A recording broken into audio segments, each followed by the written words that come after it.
Наместо дома, лицето со посебни потреби да гласаат на избирачките места.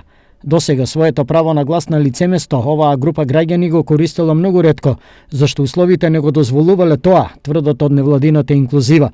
Има големи проблеми во тек на изборниот ден од причини што луѓето што се на избирачките места задолжени за организирање на изборите не ги знаат вештините за комуникација со оваа категорија на граѓани и затоа не може да им пружа поддршка да гласаат на местото за гласање. Ние како здруженија бараме оваа категорија да гласа самостојно, да го оствари правото на глас и да учествува на гласачкото место, не во домашни услови. Освен неедуцираноста на одборите, проблем е и пристапноста до избирачките места.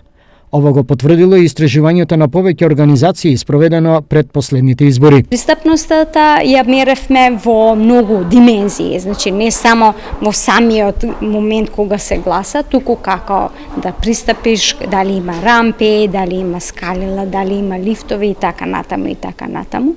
Некаде околу 75% на избирачките места имат пристапност, не целосна, многу малку објекти имат целосна пристапност за да лица кои користат количка може да гласат без проблем. Резултатите од ова истражување биле доставени до локалните власти со цел процентот на пристапност да се зголеми што е можно побрзо.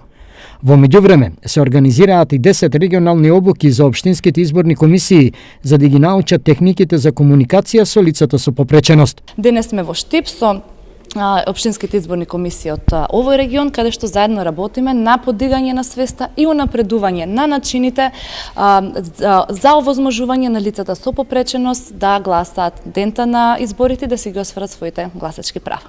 Првиот исчекор во врска со лицето со посебни потреби беше направен на последните локални избори, кога на лицето со оштетен вид им беше овозможено да гласаат во избирачкото место на шаблони со Брајово писмо.